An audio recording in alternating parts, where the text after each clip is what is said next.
the layered landscape, talk about that. And I have a lot of examples up here, including famous artists like Turner and other people, and I'll just speak about all of that. And I have, if you get to wanting to do some of the landscape stuff, then, as I say, that flower in the glass just becomes kind of a placeholder that you can look up and see it and then play with the layered landscape. Or it is a little scene of glass, and mostly ranunculus, hyacinth. Yeah, I think that's it.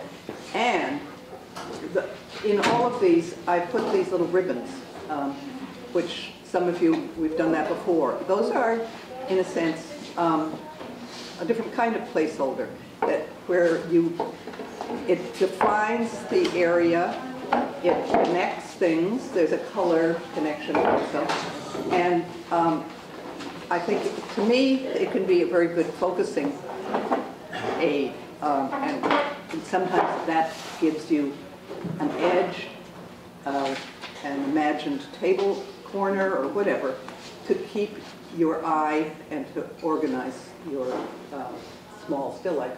Here is Turner, a harbor at sunrise, which is a sort of prime example of the layered landscape, and frontal, the horizontal line looking, and comes, think of it whichever way you want to think of it, comes forward or retreats. It is a classic conceit of landscape, where, or more to the point, if you start looking, you will see how this is the backbone of a great deal of landscape. The same thing, there's nothing new under the sun. And if you start seeing things this way, this was a demonstration at one point,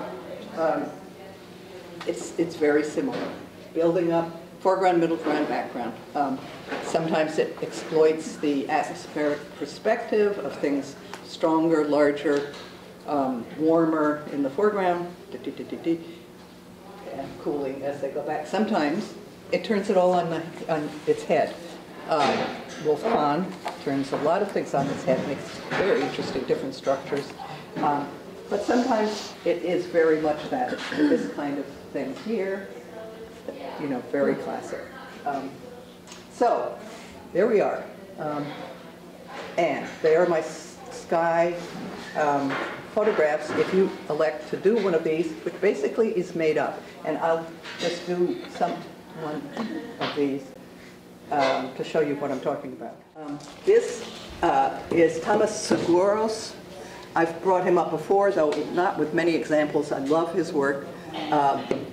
He used to be doing very, very wonderful, very sort of traditional, classical, old-fashioned oil often.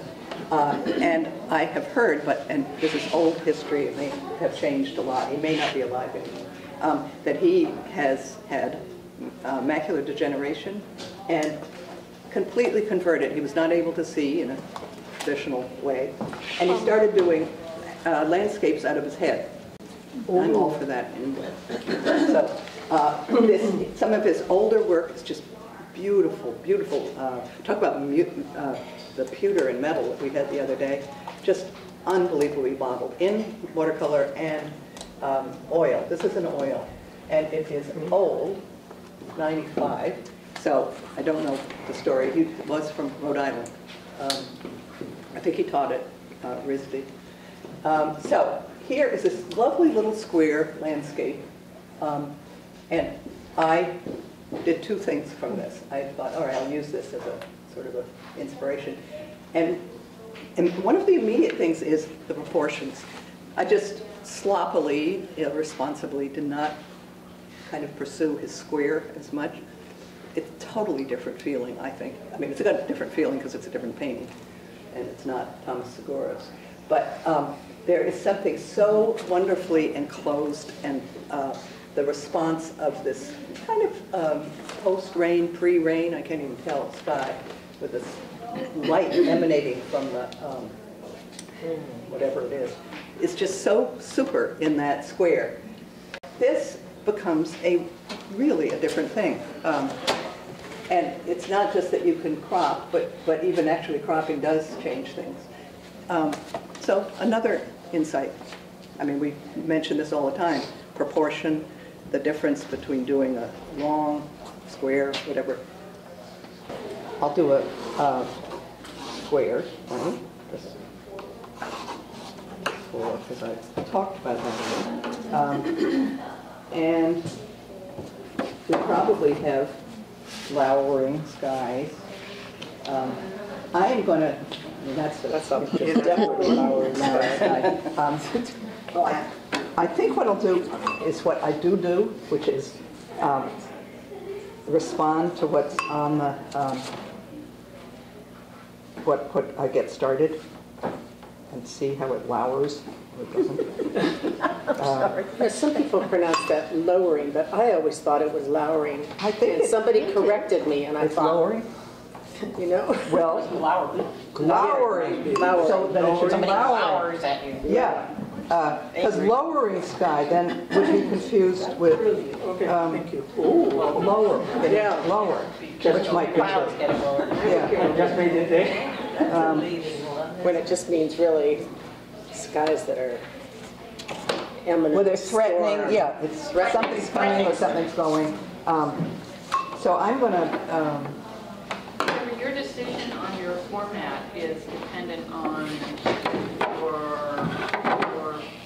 what you're working from, or your mood, or balance of for both. besides Both. the paper that you started with. all three. I would think very much from, sometimes what I'm working from just seems a square would be perfect for that, or not. But though an elongated thing, I mean, I could very well, particularly if this is lowering, have picked something long. I mean, it was really interesting when you squared off that little, Yeah. island. It was amazing how much that plot did change. Exactly. I couldn't believe it was so.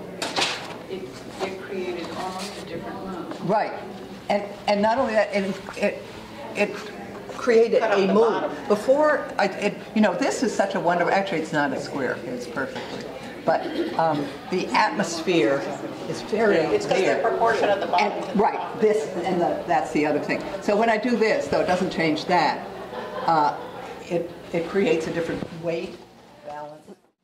I would be probably very likely to use an elongated horizontal for a lowering landscape. And notice also how long you're letting the water soak into your paper. Well, yeah. Is that all? There's both. And actually, most of the demonstrations that I do, I realize I often work, well, I like to work wet. I'm working wetter than I work. And there's a lot of built-in pause time if I'm doing something in my own studio. So, but also, it gives you a chance to really see that it's all, and then you feel it with the back of your hand without touching, not the front of your hand, remember? On the other hand, you can also see from, just holding it like this. This is very glossy. This is now hardly any gloss at all. And you're always looking for that, probably, if you work in this way. This is cerulean. Things in it. Yeah, I guess so. You can see it starting to dry here as it goes across here. But I'm going to re-wet, because I want to get inspired by what settles into this. You don't go in with a preconceived idea. I'm not. I mean, I could be if I were looking at.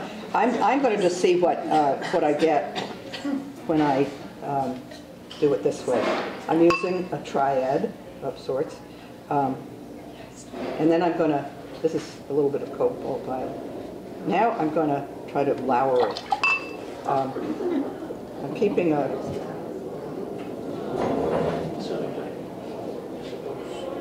The cobalt violet does a lot of sedimenting out. Making it a threatening sky. A fried sky, Definition okay. of flowering is Oh, you what got we it? would like. Oh, Threatening. From you. yeah, I would say a little, it could be pretty heavy. Gloomy? Now, here's a very light color. Oh, okay. Gloom and doom. Gloom and doom. Go inside. It's when you use ultramarine and So what is this? sienna. This That's puddle mainly what I'm doing. This is ultramarine. Yeah, that's it. What's Okay, this now I'm going to do some Exactly. flowering. It's all about Makes it gray. Well, Wow. Ultramarine was the violet or what? Well, it's a, yeah, what was that brown? I think it's a burnt sienna, and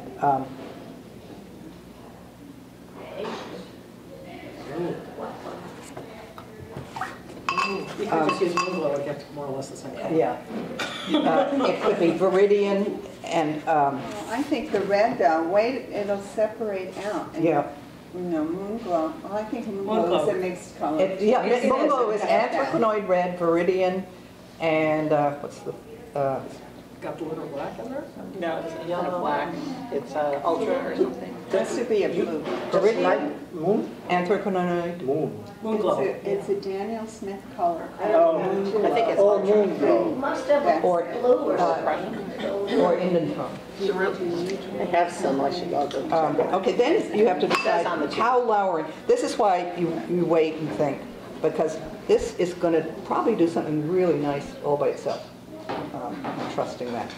Over here, I want to push it around a little. And why did you leave the dry spot between this? Well, it wasn't totally dry, but it is now. I wanted to have a little something to lower against, so that it would have a little, and I'm going to re-wet this and see if I can get that. And oftentimes I think people do use that with the horizon line, leave it dry. Yes, I try to do the same. And then if you're working out of your head, that can be a little water. You know, like Yeah. you've got it there. Right, that kind of thing. Is there another? She always leaves it white. Always does, yeah. I mean, you could do different things, of course, and come back and just put a strip over it when it's all dry. So if you're doing that and it dries and you didn't put enough oomph in it, so it dries too light, You could go back and layer. and do you wet the whole thing again? Yes, unless you would like a very interesting hard edge. You know, I mean, that's very extreme. But if you would like that kind of a, in here, for instance, you can exploit that hard or more, you know, without going back.